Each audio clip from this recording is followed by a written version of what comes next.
Hey, guys, great job. Thanks so much for coming. Thank you for having us, Artie. Oh, yeah, man. Thank you, buddy. Now, first of all, Rick, how old is that song?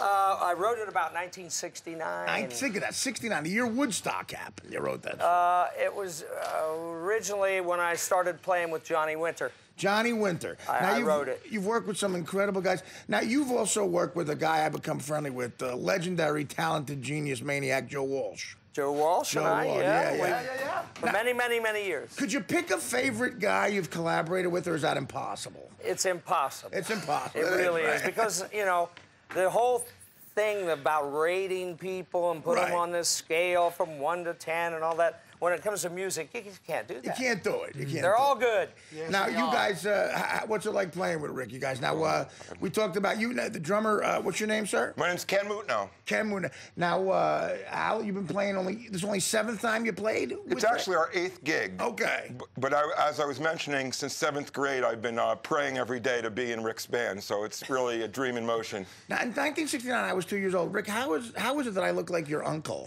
I know I might be.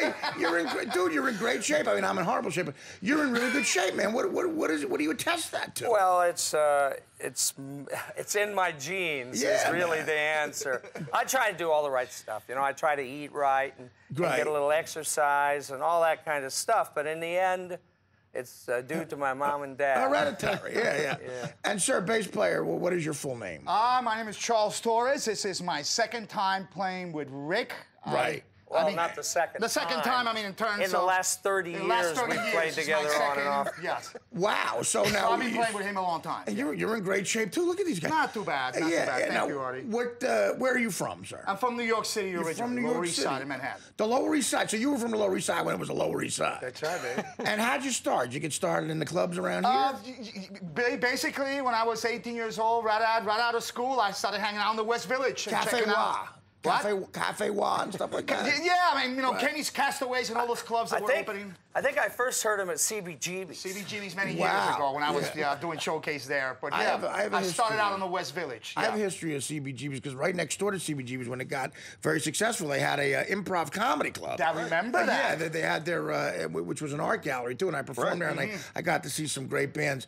We'd really be mistaken and do something wrong if we did not tell everybody that we're playing tomorrow night at B.B. King's. Oh, that's great. 42nd Street. Great venue. Yes. I've seen a couple of guys there. And recently I just saw Nils Lofgren play there. Yeah. He's a dear friend. He's wonderful. For you, now when do you play? Because I might come. Because it's so good. This was so great. We're here. Are you doing one night? One night. One night, one show. Come down. Where are you after that? Taking a break? We go on toward the summer. We play all over the United States on a tour called the Hippie Fest Tour. Then we go to Europe with Edgar Winter and Kenny Wayne Shepherd for a bunch of shows. Kenny Wayne Shepherd Band, they're good. Yeah, awesome. Yeah. And on to Russia we're looking for, and Japan and Hawaii, around the world in 80 days tour. Good for you guys. Wow, Russia. Now, Rick, you have a history with performing in Russia? Have you been there before? Yeah. What's it like? What's it like doing that? Well, I'll tell you, if you want to go where the money is nowadays, go to Moscow. Really? Yeah, fabulously wealthy people all over the streets. I mean, they don't tell us over here. They act like the whole world is suffering like we are beginning to. Yeah, you get the rest of the world's got the money. Yeah, like you said, like in line, the people think Russia in line for toilet paper. They broke that wall down, and there's no more of that, man. Right? No more of that. You're right. They should be sharing their wealth with us. I did stand up for the troops. I went to Afghanistan, and before we went to Afghanistan, we did a gig at a base in South Russia, and the guys were saying the same thing. It's just a lot of fun over there. There's money, and when you have a song like Rock and Roll Hoochie Coo, though, that iconic, do you notice that people know it all over the place and just have fun? Yes, they know it everywhere. We had a few years ago an opportunity to play in Bulgaria. Wow. And Bulgaria had recently, at that time, just become out from under the thumb of the communists. And so while the kids were under communist rule, they weren't allowed to have records. Yeah. So if they found them with records, they'd get sent away to some detention camp to be reprogrammed. Unbelievable. So they brought out all their records because they were finally able to, and they just, everybody had vinyl, and they were so proud of their collections. In a way, I'm envious of those kids because at the age of 24, whatever, some of those people are getting to hear your stuff and the other stuff for the first time. Yeah. Like, they're going to hear you and, like, the Stones, the Beatles, they're going to hear that for the first time at 24. Incredible. And think about if they're used to the crap that's out there today. Like, think about all you hear is Justin Bieber. Then all of a sudden, at 24 years old, someone hands you Let It Bleed by the Stones. Yeah, and you're like, record. oh my God. Or you hear Rock and Roll Hoochie Coo like you just did live, and you go, boy, that's a guy who knows how to play music. For the first time, you hear what music's about. What about the scene there? Well, I'll tell you. Now? I mean, what do you think about it now? What we did was the music was so integrated in the psychology of the society when we did it. In the 60s, 70s, late 60s, 80s. early 70s. And so it's not going to do that again. That particular thing will not happen again. So we're blessed to have been part of it, and that's part of our longevity. Well, you know, it's funny. In the world of comedy, there's a similarity with the original cast of Saturday Night Live.